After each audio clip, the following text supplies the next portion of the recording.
გამარჯობა. ერთხელაც დავჯექი და დავიწყე ფიქრი იმაზე თუ რა შემიძლია. რახან დავფიქრდი, ესე იგი ფიქრი შემძლებია. ცოტა ხანში აღმოაჩინე რომ თურმე საუბრობ, მოზრაობ, ხედავ, გადავადგილდები და ასე შემდეგ. ამის მერე უკვე დავინტერესდი და გადავწყვიტე გამომეკვლია რა იყო ის უმნიშვნელოვანესი ფაქტორები, რაც ამ ყველაფერს შესაძლებელს ხდიდა. გამოვიყენე ბიოლოგია, გავიხსენე სკოლის წიგნები, გავუყევი ანატომიას და დავგუგლე და მივედი ტვინამდე და ქსოვილამდე, რომელსაც ჩვენს კუნთს ვეძახით.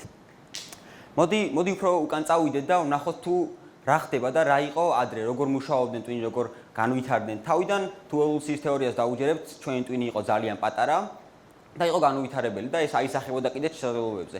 შემდეგ ნელ-ნელა ეს განვითარდა და ადამიანებმა დაიწყეს საუბარი. ცოტა უფრო მერე გართულდა და დაიწყეს აზროვნება, მიუხედავად იმისა, რომ ეს ძალიან ბევრმა გამოტოვა და დღეს მხოლოდ საუბრობს.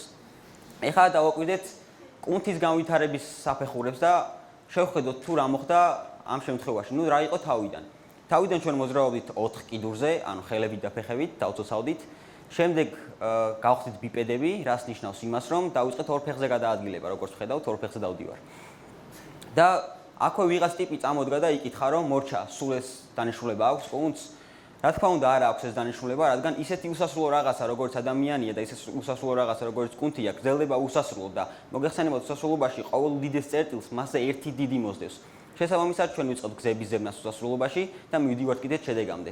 სწორედ ასეთი შედეგი იყო იმ თვისების აღმოჩენა, რომელიც კუნთს ახასიათებს. ეს არის ელექტროსიგნალების მიღება კუნთისგან. ცოტა უფრო ადამიანურ ენაზე რო ავხსნათ, მოდი განვიხილოთ მთლიანი სისტემა, თუ როგორ მუშაობს ტვინი და როგორ აქტიურდება კუნთი. წარმოვიდგინეთ ტვინი თუ როგორ მუშაობს. ცოტა სულ წარმოვიდგენია ვერაფერი, ხო? ესეთი რთულია. წარმოვიდგინეთ მილიარდობით წერტილი აქეთ-იქით დახტის და წერილებს აგზავნის ყველა მიმართულებით. მაგალითად, როდესაც ჩვენ გვინდა დავჭიმოთ ბიცეპსის კუნთი, ტვინი აგზავნის წერილს ჩვენი ხერხემლისკენ და ხერხემალი ასრულებს ერთგვარი ფოსტის ფუნქციას. ეს ფოსტა აგზავნის კუნთისკენ ჩვენ ამ წერილს, კუნთი ამას წაიკითხავს და ჩააგდებს ნაგავში. და ეხლა გიჩნდება კითხვა, ვინა ეს გამოვიდა, რას ბოდიალობს, რა წერილები და ასე შემდეგ. გაგიკვირდება და ზუსტად ეს წერილები არის იმის მიზეზი, რომ დღესდღეობით მილიონობით ადამიანი, მილიარდობით თუ არა, გებულობს თავისი გულის დაავადებების შესახებ, რადგან გული კუნთია და ნაადრევ სიკვდილს იცილებს თავიდან. და როგორ ხდება ეს? როგორ ხდება და მეცნიერები და ექიმები იმ წერილს, რომელსაც კუნთი კითხულობს, ნაგავში ჩაგდებამდე კითხულობენ და შესაბამის ინფორმაციას ღებულობენ. და ისევ ის ვიღაც ტიპი წამოდგა და იკითხა, რომ მე რა ვთქვათ, ეს კარგი, ძალიან მაგარია, მაგრამ სულ ეს არის?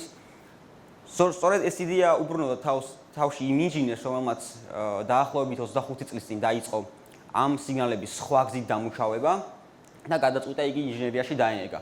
სწორედ ამ დროს გაჩნდა გენიალური იდეა ამ სიგნალების გამოყენებისა ხელის პროთეზებში. მოდი ცოტა უკან წავიდეთ და ვნახოთ რა იყო ასეთი ტიპის ხელის პროთეზებამდე, რადგან ესე კვლევაში შევიდით ამდენი ხალხი და ეხლა შუაში ხო არ გავჩერდებით. თავიდან იყო ხის ხელის პროთეზი, რაც ძალიან ძვირი ღირდა, რადგან წარმოგიდგენთ იმის გათვლა, მე დამუშავება, სამედიცინო დანაშაულების მიცემა და 1000 რამ. ძალიან ძვირი ღირდა და ის ადამიანი, რომელიც ამას იკეთებდა, უფრო ითრგუნებოდა ვიდრე მის გარეშე, რადგან ის ისევ ნატრობდა, რომ აი ამ ხის ხელით შეხებოდა თავის საყვარელ ადამიანს, დაეკრა პიანინოზე, გიტარაზე, ჭიქა აიღო ნორმალურად, მქონდა ნორმალური ცხოვრება. და ზუსტად აი ეს იყო ის პრობლემა, რომელიც იმ ინჟინერმა ადამიანმა გადაჭრა დაახლოებით 25 წლის წინ და ზუსტად ასე შეიქმნა ხელის ბიონური პროთეზი, რომელიც კუნთის დაჭიმის დროს კრავდა მტევანს. ეს ტექნოლოგია დროის განმავლობაში, რა თქმა უნდა, დაიხვეწა და დღეს მივიღეთ ორი უდიდესი კომპანია, ბებაიონიკი და აილიმბი. ამ კომპანიის ხელის პროთეზებით ფას თუ დავაკვირდებით, ისინი 6 ტიპს ხდება, რა თქმა უნდა, და ვალუტას დოლარშია. სწორედ აი ამ ფასის და ამ ფასზე გამოთქმული აზრის გამგონემ იმ ვიღაც ტიპმა იკითხა, რომ არ შეიძლება უფრო იაფად, მას ესმოდა რა ამბავია, ამას ვინ იყიდის და ასე შემდეგ. სწორედ ეს იდეა მიბრუნავდა მეს თავში, როდესაც გადავწყვიტე შემექმნა ხელის ისეთი პროთეზი, რომელიც იქნებოდა იაფი და ნებისმიერი გამოიყენებდა.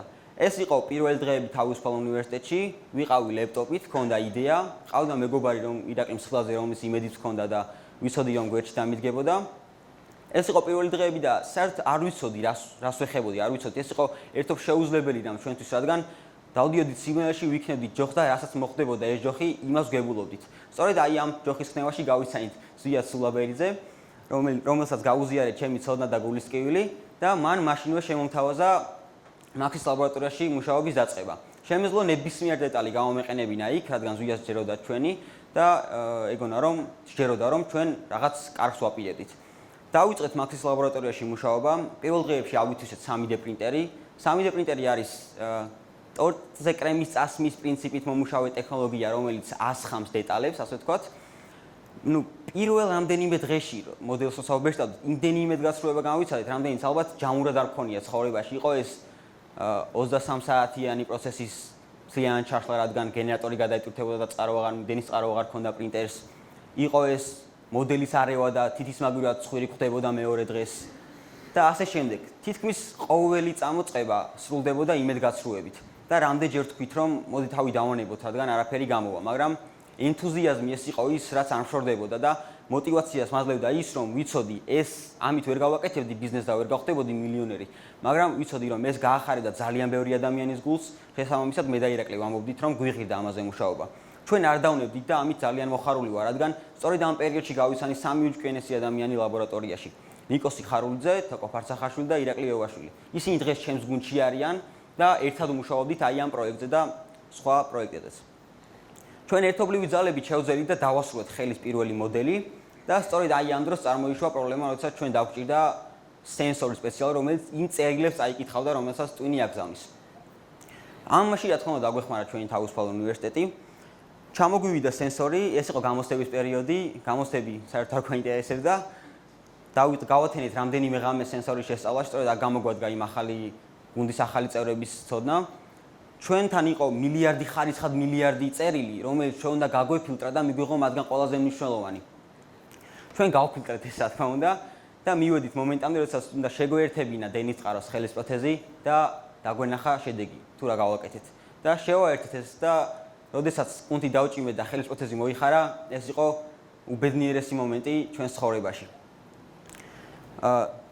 და ვიყურები უკან და ვხედავ იმ იმედგაცრუებებს, იმ შეცდომებს, რომელიც მე თავს გადავხდა და ფიქრობ რომ რომ არა ის შეცდომები, რომ არა ის იმედგაცრუებები, განამოვიდოდი მე აქამდე, განავისწავლიდი იმდეს, გავიგებდი როგორ მუშაობს კუნთი და ასე შემდეგ.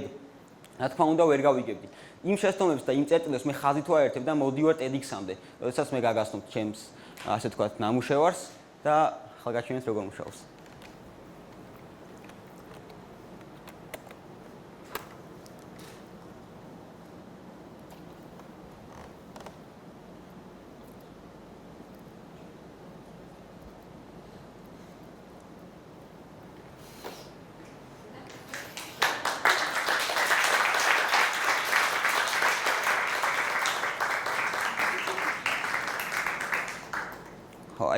როგორც ხედავთ, ეს იყო ერთხელ იდეა და მეგონა შეუძლებელი ამის გაკეთება. არ ვიცოდი საერთოდ რას ვეჯახირებოდით, რა გვინდოდა. ყოველთვის თავში მიბრუნდა შექსპირის სიტყვები, რომ ჩვენ ვიცით რა ვართ, მაგრამ არ შეიძლება ვიყოთ, გავიგოთ რა შეიძლება ვიყოთ.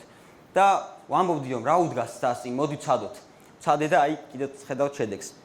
ყველაზე მნიშვნელოვანი არის, რომ ყოველთვის ვეცადოთ ასეთი ახალი რაღაცების გაკეთებას. რადგან სწორედ აი ამ დროს დავუშვებთ ჩვენ უამრავ შეცდომას, მოხვდება თავში აგური ცხოვრებისგან, წავიქცევით, დავეცემით ტალახში, ვიფორთხიალებთ და ბოლოს, როდესაც დალეწილები, წამოდგებით ზემოთ, გადმოვიხედავთ გამოცდილების იმ მწვერვალიდან, როდესაც ჯერ არასდროს არ ყოფილვართ. ახლა კი დავასრულებ და ვიტყვი ყველაზე მნიშვნელოვანი სურს. არ არსებობს არანაირი საზღვარი. ყოველთვის ყველაზე მნიშვნელოვანი არის, რომ გადავდგათ ნაბიჯები, რადგან ეს ნაბიჯები ყოველთვის იმაზე მაღლა დაგაყენებს, ვიდრე ჩვენ ოდესმე ყოფილვართ. და ახლა მე ადამიანი, რომელიც ჩემ თავს ვიღაც ტიპს ვეძახი, მიშდება კითხვა, თუ ეს მაქსიმუმია.